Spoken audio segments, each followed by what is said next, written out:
रिक्षा चालक मित्रांनो नमस्कार। फार दिवसांनी तुमचे एकट्याशी बोलण्यासाठी हा व्हिडिओ बनवलाय। तुम्हाला पण माहिती आहे आता महाराष्ट्रभर आपल्या संघटनेचं काम चालू असल्यामुळे हिंदीमध्ये बोलण्याशिवाय पर्याय राहिला नाही, पण असं वाटतं की तुमच्यापर्यंत आवाज पोहोचत नाहीये का काय। अत्यंत गांभीर्याने घेण्याचा विषय, लाईटली घेऊ नका आणि जर का बाईक टॅक्सी सुरू झाली तर मला पुन्हा सांगू नका।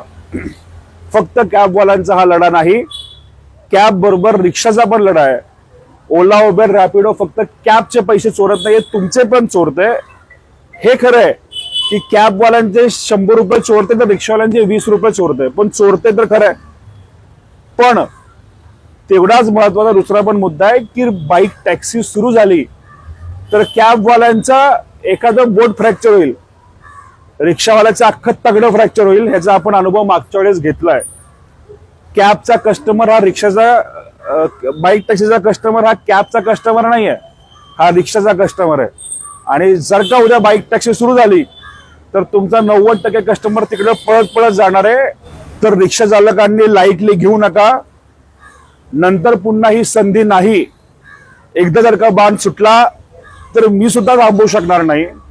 जी अभूतपूर्व एकी कॅब चालक संपूर्ण महाराष्ट्रात दाखवत आहेत ती रिक्षा चालकांना पण दाखवणं तेवढंच गरजेचं आहे। आज दुपारी 3 वाजल्यानंतर संपूर्ण पुण्यातल्या रिक्षा तर बंद करण्यासाठी आपले कार्यकर्ते रस्त्यावरती उतरतीलच, पण मुंबई आणि नागपूरमध्ये सुद्धा रिक्षा बंद होणं तेवढंच गरजेचं आहे। ऑनलाईन आणि ऑफलाईन दोन्ही या 2-3 दिवसांमध्ये जर का आपला निर्णय मार्गी लागला नाही तर पुन्हा ही संधी नाही, हे तुम्हाला जाणतं। आपण विषय हातामध्ये घेतला तर त्यात कॉम्प्रोमाइज करत नाही, हे पण तुम्हाला माहिती आहे। त्यामुळे प्रत्येकाने तेवढ्याच ताकदीने रस्त्यावरती उतरणं गरजेचं आहे, रिक्षा बंद करणं गरजेचं आहे।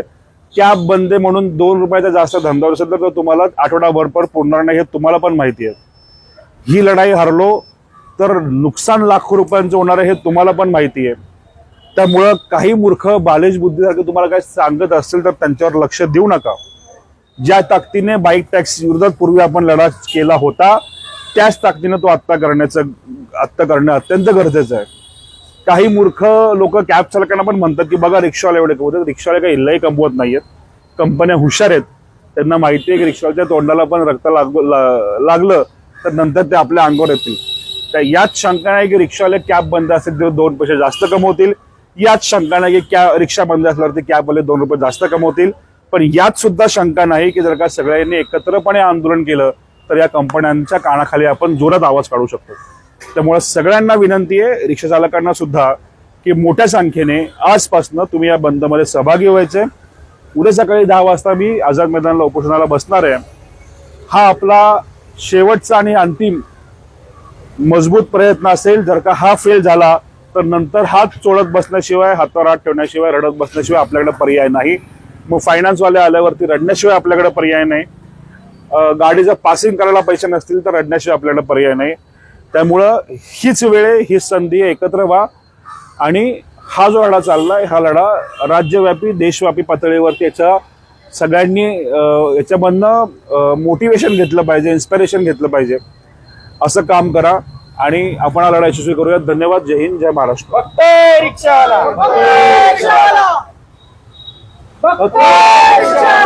ओके।